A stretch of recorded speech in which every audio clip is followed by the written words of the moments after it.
Welcome back to another episode of the TMC Talk Show. Today we are sitting down with 15-year-old racing prodigy Jak Crawford. In this episode we talk about the Red Bull Junior team, the Spongebob SquarePants movie, and Jak's title-challenging season in ADAC Formula 4. Stay tuned for the latest episode of your favorite interview series. So Jak, firstly, thank you for coming on the show, and you've been racing since you were 6 years old, and you've competed in a multitude of different classes and series. But today, I want to start off by asking a pretty basic question. How did you first gain an interest in motorsport? Yeah, first of all, thanks for having me. And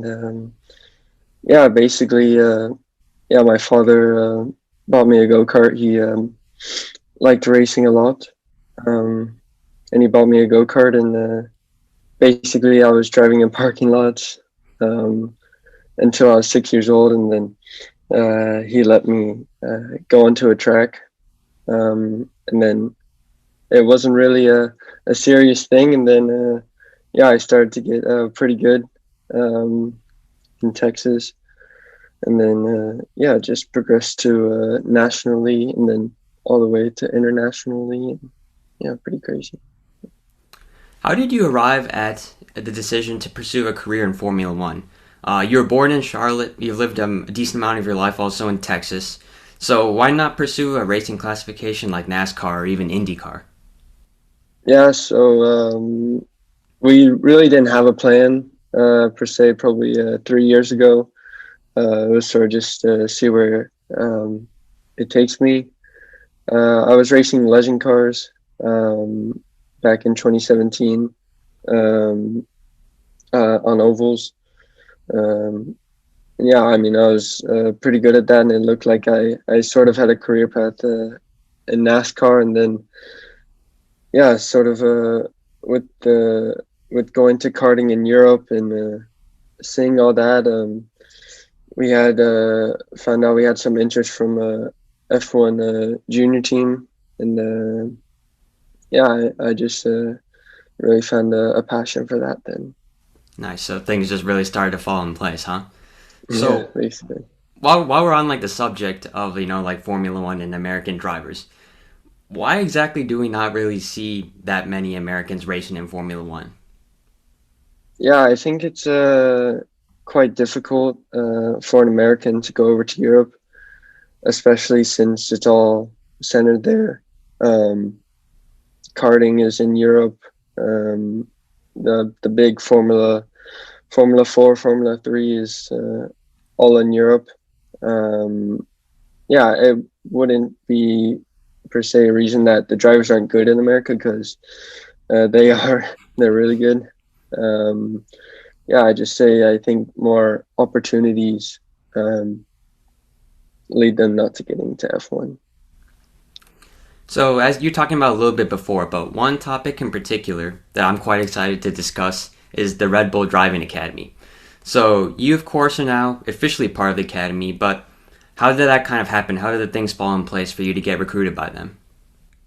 Yeah, it was a bit random per se, for me at least.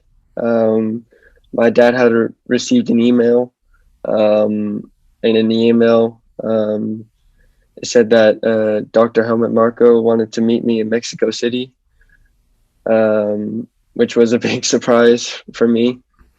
So we took an hour plane ride to Mexico City, and I met him, and then he told me there that he wanted to see me in a car in Europe. So I went to go test at the Red Bull Ring with Van Amersfoort. And the test went quite well. Luckily I got signed, and hopefully it can be all the way to F1. So being part of an actual academy like Red Bull, how much easier does that make the progression of your career? Because I know other drivers who are constantly worrying about next year, what their next drive will be, how they're going to find sponsorship money, all of those things, right? But with you, that's not necessarily an issue, correct? Well, yes and no. Obviously, they're helping me with some funding, but it's not all of it. So of course, my father still has to raise money with other sponsors and everything. And yeah, they also help quite a bit, and I guess obviously they're quite successful bringing drivers up into Formula One. They have already quite a lot of drivers that started in the Red Bull Junior team. So yeah. All right, so now I want to get maybe a little bit more specific about some of your racing. This past year, you competed in the ADAC Formula 4 Championship, and you finished second in it, right? So has this perhaps been your best season yet as a professional driver? Yeah, I mean, I've had good years in karting before, and I've and then last year I competed in USF 2000, not full time, but I think this year is definitely the best I performed. Um, I mean, I didn't obviously get the championship, which I would have liked, but especially the middle to end of season, I've really progressed as a driver, I think, and yeah, I was definitely the driver to beat at the end of the season. Um, so I think, yeah, it was for sure my best year so far. Nice. Well, in addition to German Formula 4, you're also doing Italian Formula 4, right? Albeit you missed I think a few Italian races because of some of the crossover between the two series. But is that a conventional move for a driver to do like both those Formula 4 championships at the same time? Yeah, it's a lot of races. 42 races were scheduled. Well, yeah, I had to miss 6 of them um, because of the conflict with the German series. But I think, yeah, in F4, there's a lot of test days. You can test whenever you want. Especially doing 2 series, you learn so much compared to doing only 1 series. You basically get 2 years in 1 series in 1 year, basically. Yeah, so like double the experience, right? Yeah, So were you racing with Von Amersfoort for both those championships, the Italian and the German championships? yeah, I was racing them for both. And so in like all the lower levels or lower categories of Formula, does Red Bull kind of have a joint venture with Von Amersfoort for like, Formula 3, Formula 4, all of those, or? Yeah, I think Dr. Helmut Marko and a couple people at Van Amersfoort have a good relationship. Um, so I think also Van Amersfoort is a good trusted team, and they know what they're doing with their drivers, especially with teaching them how to go quickly, basically. They're really good at that aspect of it. So yeah, I think especially the driver focus is a good thing about them. So you're talking about this a little bit before, right? And this is actually your first year, right, racing in Europe. And you were talking about how in America and Europe, there's still a high quality of drivers, right? But Yeah. coming over from only having raced in the States and then coming over to Europe, was there sort of like a learning curve, or are there things that you weren't really expecting about the way they do motorsport over in Europe versus back home at the States? Yeah, obviously, I've done some karting in Europe for half a year, I think, 2 years ago, and I've been watching or following F1 for quite a few years now, and yeah, obviously it's a bit different. I think one thing about European drivers specifically is they're just a lot more aggressive, and the racing is a lot more, say, tough. Um, but it's good because it teaches you a lot, especially in F4. So yeah. All right. Well, for now, we're going to take a quick break, and some of my audience might have guessed it. We're going to move to my favorite segment. Sid asks stupid questions to respected members of the automotive community. All right. Well, yeah, basically, for anyone who doesn't know the deal, this is kind of the segment where I just take a second to just hopefully ask a few questions that bring a smile to everyone's face, including Jack. So, first question. I feel like in America there are more people who have this doubt. So, as you're an American driver, I want to ask you this.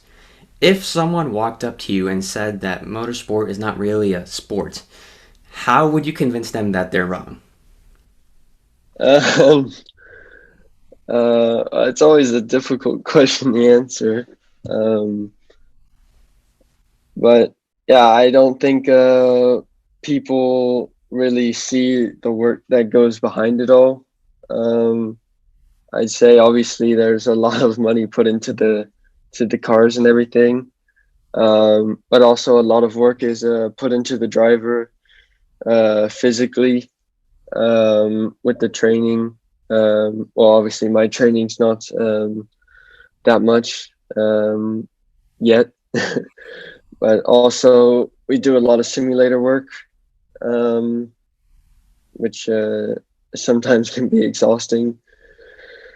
And yeah, I mean, in the car, you're when I tested in FIA F3, I mean, that car's insanely fast and physical, and you can really feel the G forces. And yeah, it's a lot for your neck and your arms. So would you say like the more downforce a car has, is that when it becomes like more physical to drive? Yeah, I guess it sort of depends on whether you have power steering or not. But obviously, with more downforce, you're going through the corners a lot quicker, which means, especially for your neck, you're not going to have the strength. Yeah. Well, my second question, what is one thing about motorsport you just absolutely hate and wish you could change? Well, I think it's sort of a general answer. I think most people would say is I think money. Um, you have to have money to make it far. You have to have backing.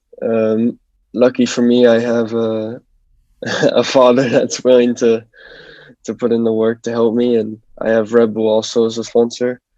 Um, so obviously they're helping me. Also in a sense of if you have more money, essentially you can get with the best teams, especially in per se karting, um, and you always get the best engines if you have more money. It seems, and you're always with the best teams always.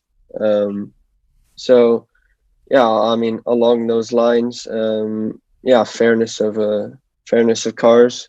Um, say a person with less money, maybe with a slower team, isn't able to get the chances that a person with more money on a faster team is able to get, even though they have the same talent level. Yeah, for sure. And that's definitely something that's being echoed throughout motorsport right now, right? Yeah, I You see think Formula it's 2, Formula everywhere. 3, So they've tried to cut down. Formula 1 is really trying to cut down expenses. So yeah, yeah. you're 100% right. I definitely think that's a legitimate argument there. All right. So one thing I found when I was reading through a few of your articles is that I think it was your first race in Europe. You were on pole, but you didn't know how to do a standing start. So was that kind of like an oh shit moment, or were you reasonably confident that you kind of knew what you were doing headed into that? Yeah. So yeah, this year I had qualified pole for both races in the German series, and yeah, I had done starts, a lot of practice starts actually, but I was having trouble because my feet were too big. Basically, I wear a size 12 US, and my feet weren't fitting in the monocoque correctly. So um, yeah, I didn't get a good start, and I sort of was a little bit. I don't even know where I was, but the lights went out, and I was just standing still, basically. Yeah. And yeah, obviously after that, it was sort of now. Ever since then, I've always had basically the best starts on the grid. So Yeah. Hey, we well, way to get fixed it. back from that, right? Yeah. Well, I think I saw something like, didn't you do like a very extensive shoe search to make sure you found a shoe that fit inside the monocoque or something like that? Yeah, I think I've tried 4 or 5 different pairs of racing boots this year. We finally found one that's small enough. Um, it might hurt my toes a little bit, but I'd say it's definitely worth it. For sure. Okay, so my last question for this segment. You're on a flight to your next race, right? There are only two movies available on the plane. Ford versus Ferrari with Matt Damon and Christian Bale. It's a wonderful movie for anyone who's into Yeah. motorsport, right? So that's your one movie. Or on the other hand, you can watch the SpongeBob SquarePants movie. Which one are you watching? Well, I think I've actually watched both a lot of times. Um, I was a big SpongeBob fan when I was really young. Who isn't? Um, yeah, and then obviously Ford versus Ferrari came out. What was it, last year? Yeah, I think last Um, year. yeah, last year. Obviously, yeah. I think me and my dad watched it 3 times in the space of 2 days.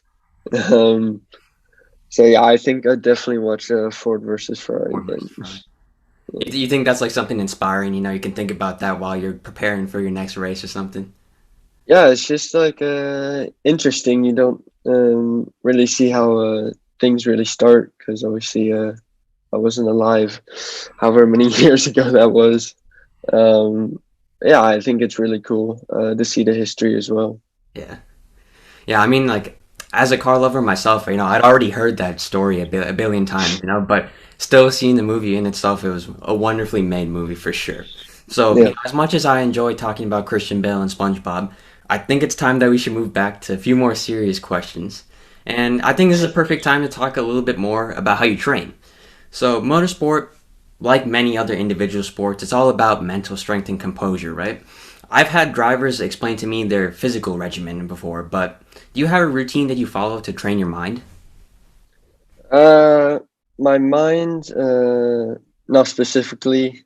Um, it is easy to lose your mind. Well, it is easy to say overthink things, especially racing, where you're not always going to be the quickest, um, even though you're trying your best.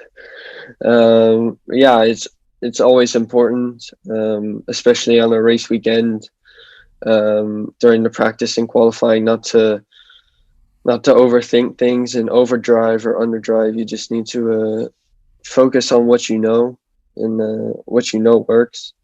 I think that for me helps me quite a bit, um, because you can see some drivers are always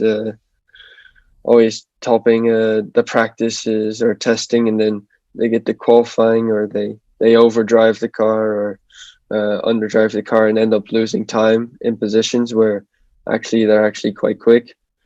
I think that's a big thing, which I've been able to do well this year, which is not lose my mind, basically. Um, yeah. I mean, like one thing, watching Formula One per se, for example, like I've seen races where there's these drivers and it's almost like a momentum shift, right? They have one car that gets past them, and then all of a sudden they're not really in that mindset anymore. Like so, I'm assuming that sort of thing happens on your level as well, right? You're in the middle of intense battle and then you lose it. I'm sure it's very hard to pick it up right after that. Yeah, obviously, it's quite difficult, um, especially in a race. There's so much going on during a race, especially in the first couple of laps. It's easy to lose positions. Um, yeah, I think it's important to just keep cool and just sort of uh, just follow what you know, and Yeah, it all works out. All works out, yeah. Well, to continue a little bit with this whole, tangent of training, and many other sports, there's things like watching film and studying, or you study your other Yeah. competitors and see how they kind of do things, right? So, as you said, you watch Formula One races. So, when you do, is it just kind of a casual Sunday afternoon watching the race, or are you very closely paying attention to what exactly the driver's doing while he's lapping the track?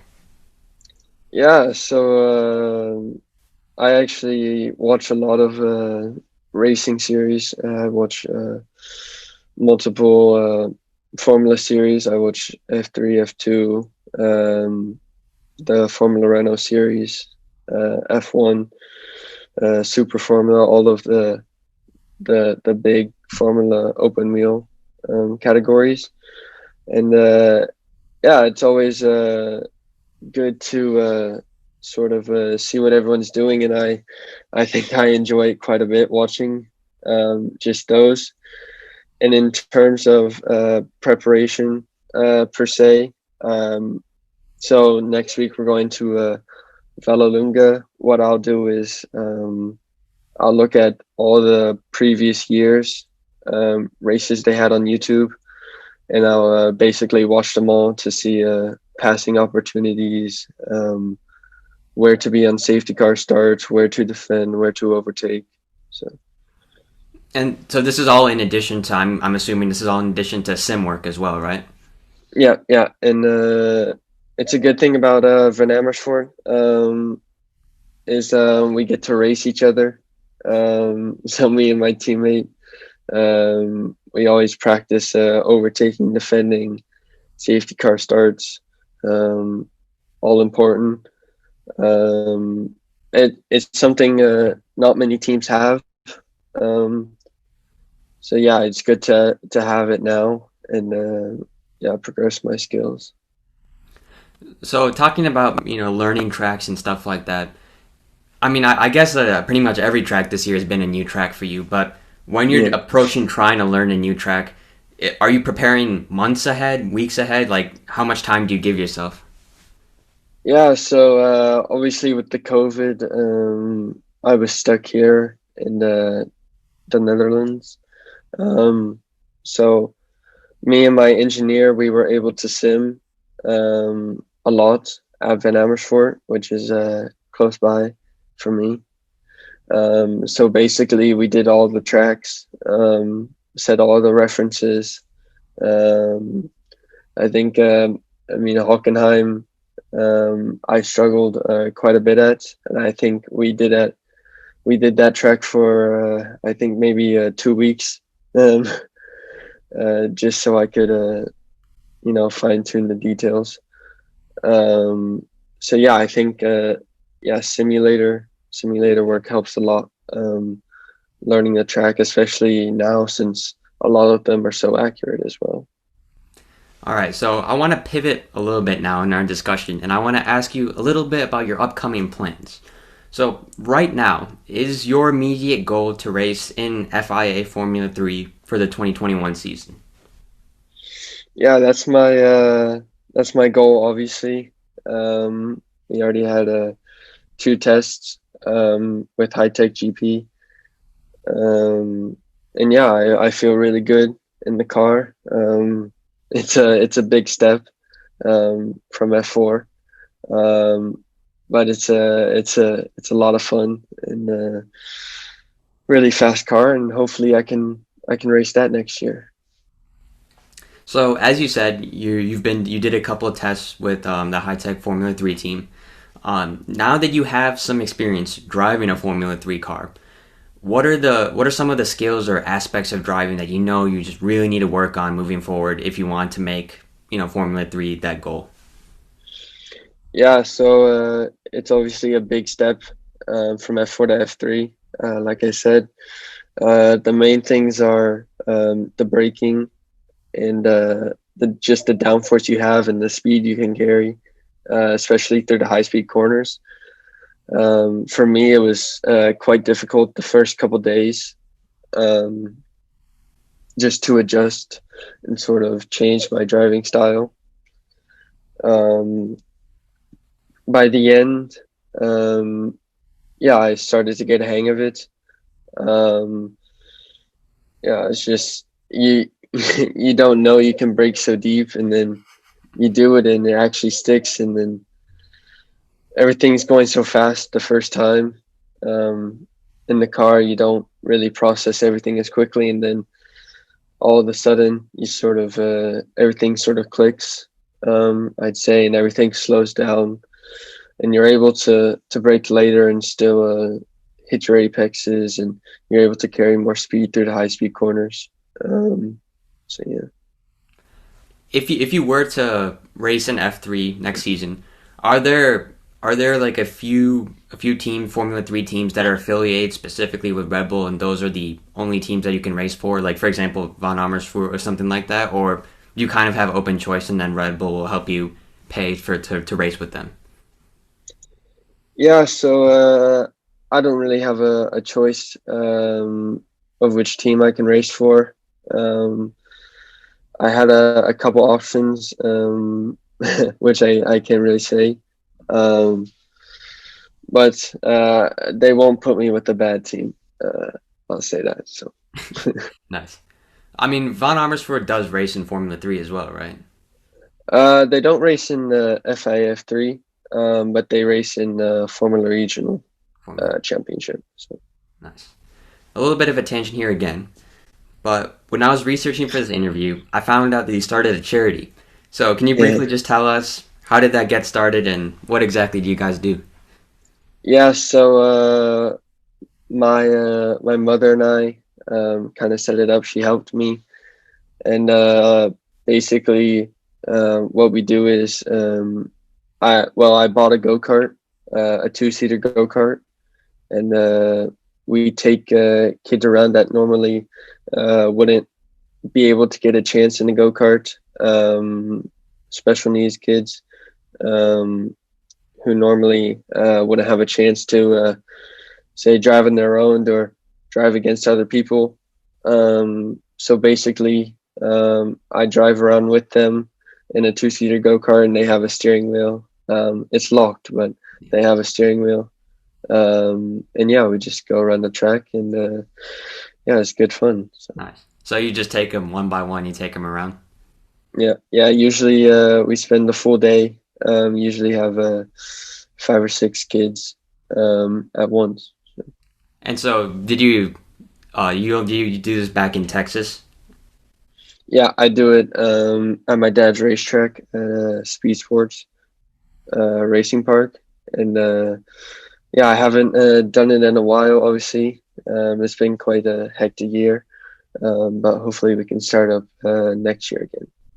Yeah, well, that's really great that you're doing that because I've honestly never really heard of. I know there are some people in the automotive community, car community that do like to do fundraisers and stuff like that, but specifically motorsports, that sort of Yeah, operation, I've never really heard anything like that. So yeah, definitely kudos to you and your family for setting up that thing. yeah. Well, it's time to move to our second installment of fan questions, and again for this episode, I will only do 2 quick fan questions before we move to our final couple of questions. So, this first one is from @ZK, so thank you for this question. We've already discussed this in part, I guess, but if not for Formula One, what driving series do you think you would really be aiming for if that's where I want to race? Yeah, I mean, I would have to choose between IndyCar and NASCAR. Obviously, 2 different things, um, but per se, before I got the chance um, to start a path towards Formula One, I was really say enthusiastic about oval racing and NASCAR. Obviously, I loved road racing still because I'd done many years in karting. So I still loved road racing, but it was great to see that I was also good on the ovals in the legend car. And yeah, I think it could have been a successful career if I had chosen to go down that path as well. So now, like, do you think it's more likely, like, say you do some Formula One and then maybe you decide after some time you don't want to be in Formula One anymore. So Do you think it's more likely then that you would probably transition back to IndyCar or something that's a little bit closer to Formula racing?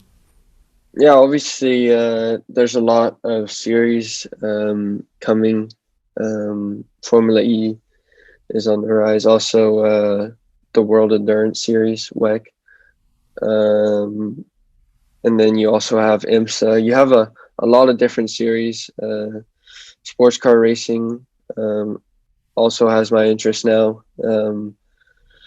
But we'll save that all for later. But you think down the line that's something maybe you can do in addition to Formula 3 or something like that? Yeah, I mean, IndyCar, I'd like to have a chance on the road courses. Maybe not the ovals. That looks a little bit scary. And yeah, also NASCAR. I'd like to try it out. So yeah, obviously a lot of different series to choose from. Yeah, a lot of options. It's all right. You're still only 15 years old, right? Still got a lot of Yeah, time to figure got it a out. long way. Yeah. All right. So the second fan question we got is from Eaton Thomas. So again, thank you for this question. What current or former Formula One driver has inspired you the most? Um, I wouldn't say I really had an idol from the past, as I really didn't watch Formula One up until probably uh, 3-4 years ago. But in that time was sort of the rising of Max Verstappen, and yeah, for me he's really sort of been an idol per se, um, since he's always been the youngest one basically, um, coming through coming through the ranks. Obviously, Formula One at a young age. I've also been the same. Um, I was always sort of skipping the ranks in karting a bit. I was always a year ahead of everyone. Um, yeah, and even F4, I started at 13 years old, my first race, which is you have to be 15. So I obviously got a little bit of an edge per se in that sense. And yeah, I really aspire to be him or be in his seat, basically, especially since I'm part of the Red Bull Junior team now. And he was also, I hope to sort of follow in his steps. Now that I think about it, I think I could pull a lot of parallels because if I'm I think I'm right in saying this, right? Like Max, he was one of I think maybe the last driver to jump from Formula 3 straight to Formula 1, right? And he entered Yep. Formula 1 when he was 17, right? So you're currently 15. Let's say while you're 16 you race in Formula 3 and then by the Yeah. time you're 17, who knows, right? Yeah, I don't know if it's possible in terms of super license, because you have to have a lot of points these days. You didn't have to have them, I don't think, back then. So yeah, I think we'll see how it goes. But now at least since you're part of the team, have you gotten, opportunities to meet Alex, Max, meet Christian Horner, or have you only just met Dr. Marco? No, so I joined say beginning of this year, and obviously with COVID, we haven't really been able to do much. Um, uh, I've met, well, my teammate's also a Red Bull Junior at Van Amersfoort. I mean, him get along well. But yeah, I haven't met any of the people from F1. Besides Helmut Marko a few times, he asked me to talk a few times. So yeah, I haven't met anyone on the Formula One side. I'm sure that's gonna change soon, right? Yeah, Anyways, hopefully. I know we digressed a little bit during this segment, but those were two great questions, so thank you everyone for those, and keep them coming for future episodes. Now on to my final couple of questions. Over 1/4 of the drivers on the current Formula One grid are Red Bull Academy products. What sort of confidence does that give you in terms of achieving your goal? Yeah, obviously, it gives some confidence knowing that someone like Dr. Marco has seen so much over the years and seen so many young drivers um, to see that he knows I have a potential. It's nice to see. It obviously gives some confidence to the drivers. And yeah, I mean, there are like, I don't know how many drivers in F1 exactly from the Red Bull Junior team, but I mean, so many of them, it seems, and so many Red Bull Juniors that have made it to F1, but now had a career, have gone on to do other successful things in Formula E or WEC or things like that. So yeah, I'm in the right place, and yeah, I just need to get up there. Yeah. Well, my final question, what steps do you think you need to take in order to reach your goal of having a seat in Formula One? Yeah, I mean, obviously, there's still a lot to learn for me as a driver. Experience, I think, will only help. We'll see how things go next year, whatever series I'm racing in.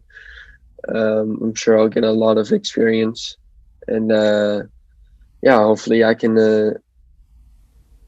yeah, just fine tune my driving. So by the time I get to Formula One, my first year can already be a good one. So Yeah, well, only time will tell, and I certainly only wish you good things and that, your dream becomes a reality. So yeah, thank you for coming on the show today and providing your insight, and keep a paddock pass for me ready when you make it into Formula One. all right, thanks.